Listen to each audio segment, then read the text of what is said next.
So I had pretty high expectations for Spider-Man Far From Home. Homecoming is one of my favorite MCU movies. I'm really invested in this version of Peter Parker, and he's my favorite version of the character. I was curious to see where this character would go after Infinity War and Endgame, and the premise for this seemed really fun to me. So, now that it's out, let's talk about if it lived up to the hype. Nick Fury just hijacked our summer vacation. Awesome!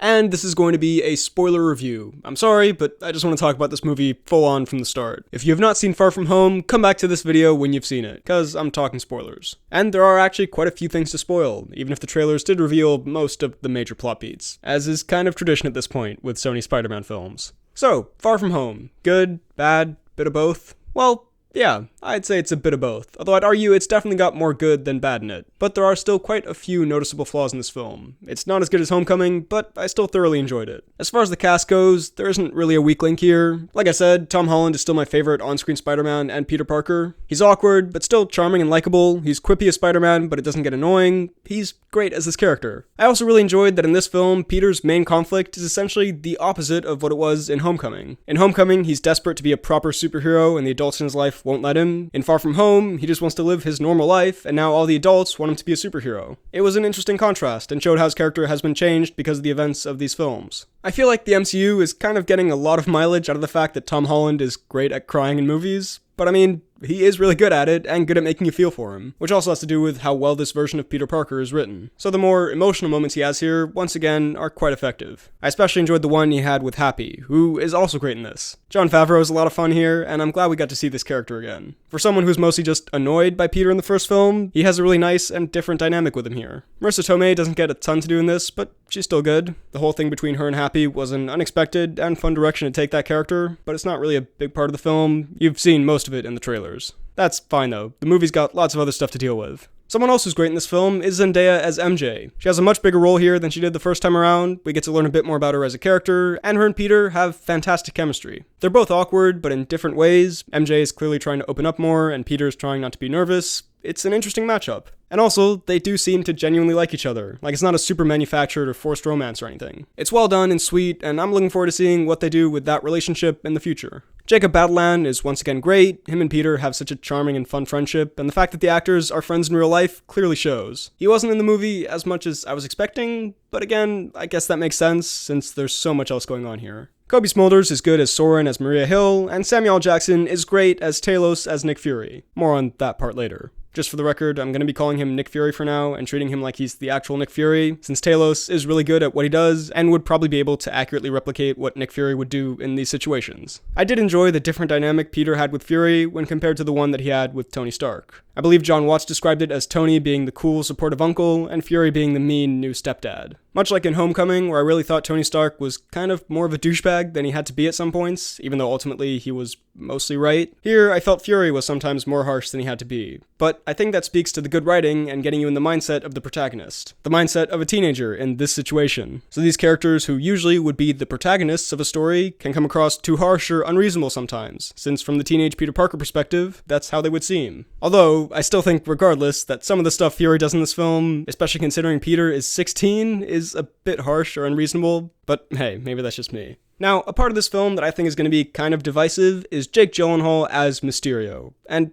I gotta be honest, I loved him. The MCU Spider-Man films continue to have some of the best MCU villains to date. It was smart to get someone as likable as Jake Gyllenhaal for this role, because even though I knew it was coming, the way he sells the niceness and the trustworthiness makes that twist still fun and effective, which is hard to do when a lot of your audience knows that that's coming. I also liked his plan and his methods. It's not just an end-of-the-world kind of story. Like Homecoming, it's a more small-scale personal threat when compared to other MCU films. And once he's revealed to be the villain, he's not just a totally generic evil bad guy. He still has personality and is a very theatrical person, but is also really malicious in more personal ways than some other villains are, which I also liked. That also makes him more threatening than some other MCU villains, despite how much goofier he might be. I mean, he's walking around in a mocap suit for that finale, but because of his personality and his intentions, I was still invested in him as a villain. And he's still intimidating, given the lengths he'll go to in order to fulfill his goals. I also enjoyed the reveal in the bar. Even though it's just a complete scene of exposition, it kind of embraces it and makes it entertaining. So if you have to have a scene like that, this is one of the more fun ways of doing it. Also interesting fan service with the barf tech and the guy who Obadiah Stane yelled at in his most iconic moment. Tony Stark was able to build this in a cave with a box of scraps. Those were some brief but fun nods to the fans. And the fact that the barf tech is the basis for Mysterio's hologram tech is a good in-universe way of creating this sort of villain. The only thing I didn't really like about Mysterio is that he is yet another villain created by Tony Stark doing something dumb or being kind of a dick. Even dead, he's still creating villains by being a dick. But hey, everything else about Mysterio, pretty great. Including his powers, or his illusions, I guess. The scene where he put Peter in that trippy illusion world around the real world, I thought that was fantastic and creative with some really great visuals, and also made him even scarier as a villain, because not only is he able to create horrifying scenarios, but also he can essentially blind you to the real world, so you might, say, stand in front of a moving train. That's pretty scary in a villain's hands. On that note, let's talk action and CGI. The MCU Spider-Man suit has gotten a lot of criticism for how CG it is, and I do think some of that is deserved. There are a few points where it definitely does look a bit too smooth or rubbery, but on the whole, I'd say there aren't that many moments like that here. For most of the film, it never really took me out of it. And I really love the new suit he gets by the end of this, one of my favorite live-action Spidey suit designs to date. Also, Mysterio's costume. It actually looks good and fits with this universe, despite how ridiculous it is. The rest of the CGI mostly is quite good, most of the crazy stuff in this looks real enough, and the action scenes are quite fun. Besides the Mysterio illusion scene, action-wise, there's nothing here that really stands out that much, but it's fast-paced and well-choreographed and very entertaining for the most part. The score in this is also quite well done. It uses the Homecoming theme, which I like a lot, and then adds to it. The MCU really has gotten better with their scores, and I feel quite a few of them now are more memorable.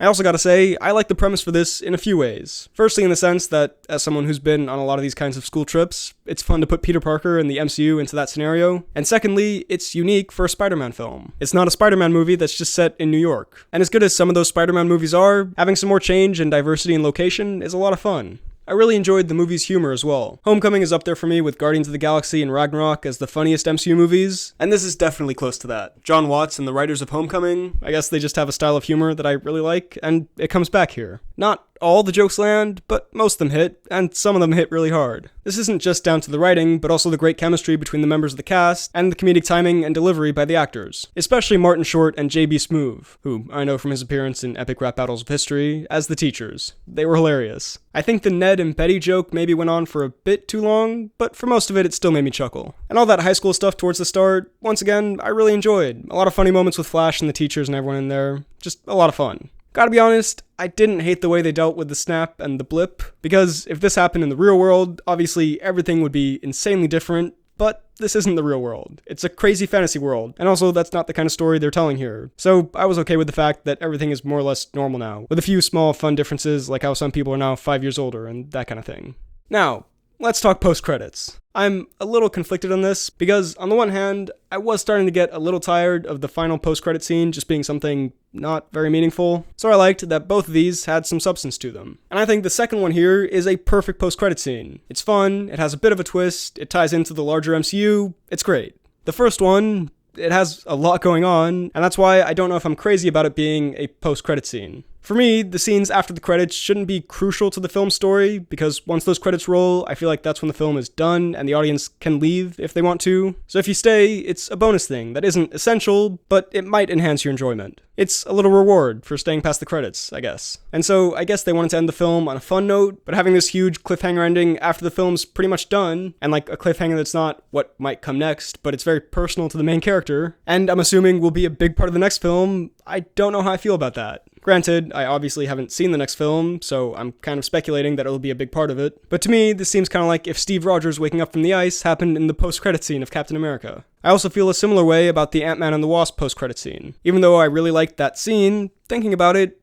yeah, having a huge plot point happen after the film is done, I think is kind of weird. I guess they assume everyone stays after the credits now, which I guess most people do. I'm still a bit conflicted on it though. For the scene itself, though, it's a pretty good scene. We get J.K. Simmons back as J. Jonah Jameson, which is just awesome. He's clearly not the same version of the character as from the Raimi films. In this, he seems to me to be more like an Alex Jones parody, but hey, the fact that they got him back as this character, listened to the fans, realized he's the absolute perfect casting choice for this character, it was just a great moment. And then Mysterio revealing that Peter is Spider-Man, yeah, it makes sense, because with all of his tricks and illusions and everything, it would have been weird if he didn't do something with that information by the end of the film. And I think that's an interesting idea, and I'm curious to see what they do with it in the next films. And the final scene, when it's revealed Fury was actually Talos, and Maria Hill was actually Talos' wife Soren the whole film, I like that a lot. Didn't see it coming. It makes sense that Fury would want a vacation after Endgame. Talos is very good at what he does, so it makes sense that he would be able to fool people. I like that character. It was fun and unexpected, and I thoroughly enjoyed it.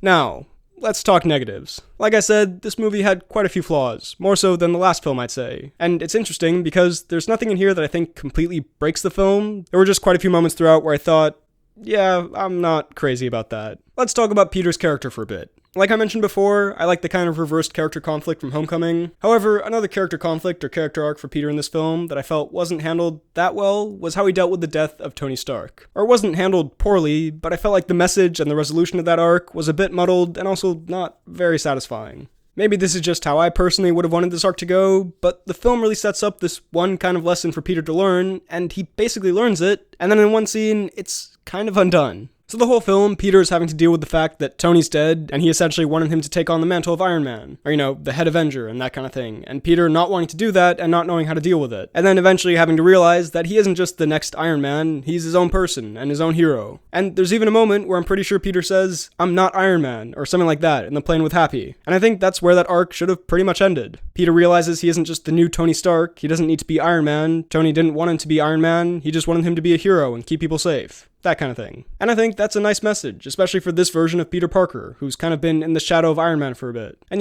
that was a big part of the first film, and now to see him learn that lesson was really great. I just wanted to be like you. And I wanted you to be better. But then it's immediately followed by a scene where it's clearly trying to show that Peter is the next Tony Stark, and it just didn't really work for me. I'm conflicted on it, because on the one hand, I'm one of those people who doesn't have a problem with Spider-Man's suit being Iron Man-esque with its own Jarvis and heads-up display kind of thing. It makes sense in this universe, and I think there's enough other stuff about these characters that sets them apart, that suit's more of a plot device than Peter's actual character. I get that maybe that scene was trying to symbolically show that he now will be a hero like Tony was, rather than he's literally going to be like Tony, but if that's the case, the way it was done, with it clearly being a parallel to how Tony worked in the past, then it just didn't hit in the way it was supposed to, especially following a scene where Peter had just realized he's not Tony Stark. I don't hate it, I just thought it kind of confused that arc a bit. And it's a shame too, because on its own, I like that scene. I think it's fun with the AC/DC and Happy looking at him and Peter reminding him of Tony. It's just that it followed that scene before, where I felt like that arc was just about wrapped up, and then it kind of contradicted that, which I didn't love. Something else on Peter Parker is his intelligence changes from scene to scene sometimes, and I don't mean his technical knowledge or that kind of thing, I mean just basic common sense and logic and just what any normal person would do, let alone someone who's been a superhero for, 2 years now? Like that scene where he accidentally sends a drone to blow up his own school bus, or handing over the glasses to Mysterio. I know that second one plays a major part in the rest of the film, him regretting it, and he's always saying, "How could I be so stupid? How could I give him those glasses?" But I was thinking, yeah, how could you? That's insane. Like in Homecoming, when Peter messed up and felt guilty about it, I really like those scenes, because you can kind of relate. I mean, not literally to the exact situation, but you know what I mean. The film sets up why Peter would do those kinds of things logically, but also afterwards, why it was such a stupid thing to do. And so you understand not only his reasons for doing it, but also his guilt, and it's satisfying when he learns from it. Here, him giving the glasses to Mysterio because he's a nice guy and seems trustworthy, and Peter's stressed about all this new responsibility that Tony's passing on to him, I really don't think this Peter Parker would do that. For the record, I don't think most people would do that, 16-year-old or not, superhero or not. But especially not this Peter Parker. I just felt like at some points in this film, he seemed like he'd grown and learned from his time being a superhero, especially from Homecoming, and some other scenes, he was way dumber and more naive than he was in Homecoming. Or really more naive than most anyone should be. This character definitely makes mistakes, but not ones this illogical. On that glasses note, yeah, sometimes some moments that moved the plot forward felt a bit contrived. Like it felt a bit like there was plot point A and plot point B on a whiteboard, and they couldn't really think of an organic way to get between them, so we get some kind of illogical decisions or some rushed feeling moments. Like the glasses moment, or MJ and Peter figuring out Mysterio's exact plan immediately after that projector that MJ grabbed happens to show the monster projection. Like, it's a pretty specific plan, and they just get it immediately. Reminded me a bit of this scene, but without the self-awareness or the actual explanation afterwards. Are you from another dimension? Like a parallel universe where things are like this universe, but different? And you're Spider-Man in that universe, but somehow traveled to this universe, but you don't know how? Wow, that was really just a guess? Also, yeah, some moments get a little too ridiculous, even for a film that is pretty ridiculous and goofy for a lot of it. But like, that whole bus drone attack scene, it did make me chuckle at a few points, but from what started that whole conflict to how it ended, just got a little too stupid, and not in a fun way like some other stuff in this film, but just in a I don't really know why that happened that way kind of way. The movie also has a bit of what I call Game of Thrones Season 7 and 8 syndrome, and I know this is prevalent in a lot of other movies and TV shows, but that's the example I keep thinking of, where a character is up against such insane odds that there is no way they should survive. Like, when you see just that number of zombies against these people, they should just get trampled to death. Not even mentioning the fact that the zombies are actually trying to kill them. But anyway, that's what happens in this film with the drones and their guns. I don't care how fast he is, or how much spidey sense he has, or Peter Tingle, whatever, just physically speaking, he shouldn't be able to dodge all those bullets. Maybe he made the suit bulletproof, but they never showed that he did, and it didn't seem like the bullets were pinging off, it just seemed like they were all missing, which pretty much took all the tension out of those scenes. Like, if you're gonna have him not get hit by anything,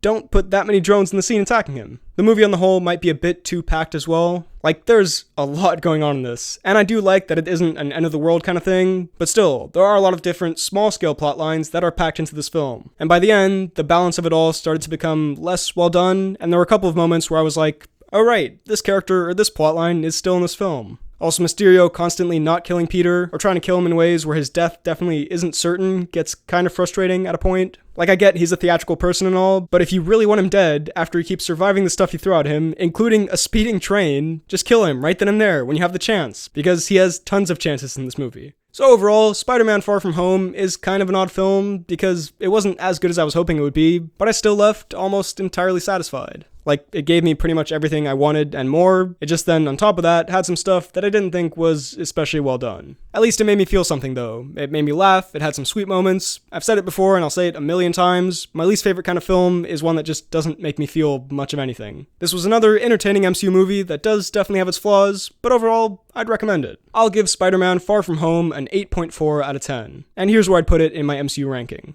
So, those were my thoughts on Spider-Man Far From Home. What did you think of it? Let me know all of your thoughts down below in the comments. While you're at it, be sure to like this video, check out my Instagram and Twitter at BHL_Hudson, check out this podcast about movies and TV and whatnot I do with a friend of mine, it's called the Poorly Planned Podcast, and subscribe for more videos like the one you just watched. Thanks for watching, and I'll see you next time.